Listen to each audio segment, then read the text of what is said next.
হে চোখ মন দিয়া নেয়া এর সুর কেউ গাইব না মাঝে প্রেমের আগুন ধিকি ধিকি জ্বলে রে। ছোটবেলা থেকেই একজন অভিনেত্রী এবং গায়িকা হিসেবে তার কর্মজীবন শুরু। বলছি চিত্রনায়িকা মৌসুমী, যিনি বাংলাদেশ চলচ্চিত্র জগতে এক উজ্জ্বল নক্ষত্র। ১৯৭৩ সালে ৩ নভেম্বর খুলনা জেলায় জন্মগ্রহণ করেন এই গুণী অভিনেত্রী। ৬ বছর ৭ বছর এরকম পর্যন্ত খুলনাতেই কেটেছে। বাবার নাম নাজমুজ্জামান মনি এবং মায়ের নাম শামীমা আক্তার জামান। তার কর্মজীবনের প্রথমে তিনি আনন্দ বিচিত্রা ফটো বিউটি কন্টেস্ট প্রতিযোগিতায় বিজয়ী হন, যার উপর ভিত্তি করে তিনি ১৯৯২ সালে টেলিভিশনের বাণিজ্যিক ধারায় বিভিন্ন অনুষ্ঠান নিয়ে কাজ করেন। ক্যারিয়ার শুরু করেন সালমান শাহর সঙ্গে কেয়ামত থেকে কেয়ামত ছবির মাধ্যমে। পরবর্তীতে ওমর সানির সঙ্গে জুটি বেঁধে বেশ কিছু ব্যবসা সফল সিনেমা উপহার দেন চিত্রনায়িকা মৌসুমী। বাহ চৌধুরী সাহেব, বাহ! একটু আগেই আমার বংশ পরিচয় নেবার সময় আপনি বলেছিলেন সাধারণ ঘর থেকে মানুষ বড় হয়। ১৯৯৬ সালে ওমর সানির সঙ্গে বিবাহ বন্ধনে আবদ্ধ হন মৌসুমী। তাদের দাম্পত্য জীবনে 2টি সন্তান রয়েছে।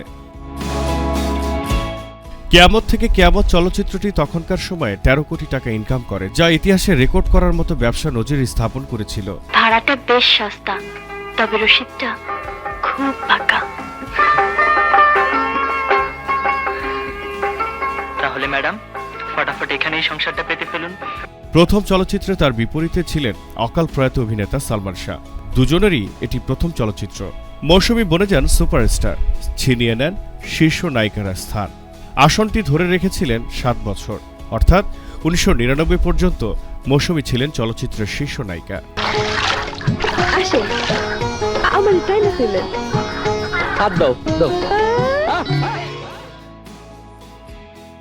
পুরো ৯০ দশক ছিল মৌসুমীতে মাতোয়ারা। সে সময় রেকর্ড পরিমাণ মৌসুমীর ভিউ কার্ড বিক্রি হয়েছিল।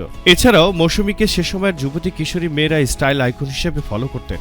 মৌসুমী জামা, মৌসুমীর হাতা, মৌসুমীর নাকের ফুল, মৌসুমী চুলের ফিতা, মৌসুমী চুড়ি, মৌসুমীর হেয়ার কাট সহ সকল কিছু অনুকরণে হিসেবে তখন প্রচলিত ছিল, যা আজও দেশে চলমান রয়েছে।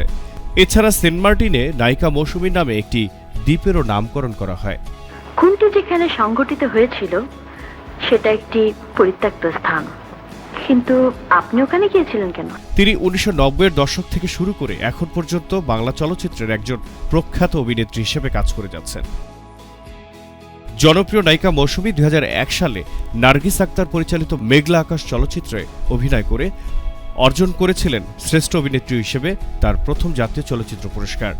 তিনি বিশেষ অভিনয়ের জন্য ৩ বার জাতীয় চলচ্চিত্র পুরস্কার লাভ করেন এবং বাদশাহ পুরস্কারও পেয়েছেন বিভিন্ন সময়ে। খুব ছোট্ট একটা ঘর ভরা ভালোবাসা। চলচ্চিত্র শিল্পে তার ভূমিকার জন্য ব্যাপক পরিচিতি এবং প্রশংসিত এই গুণী শিল্পী। কাজী হায়াতের ইতিহাস ও এফআই মানিক পরিচালিত লালদরিয়া ছায়াছবিগুলো বাণিজ্যিক সফলতা লাভ করে।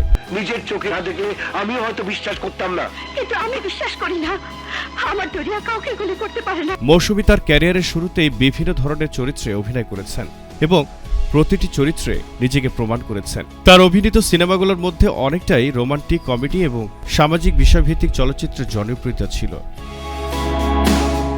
মৌসুমী শুধুমাত্র অভিনয় নয়, কিছু সিনেমায় প্রযোজক হিসেবে কাজ করেছেন। তার ক্যারিয়ারে বিভিন্ন চরিত্রে তার শক্তিশালী অভিনয় এবং দারুণ পরিশ্রম তাকে বাংলা চলচ্চিত্রে একটি গুরুত্বপূর্ণ স্থান এনে দিয়েছে। খুব ছোট্ট একটা ঘর ভরা ভালোবাসা। জহির আহমেদ, সক্রিয় টিভি।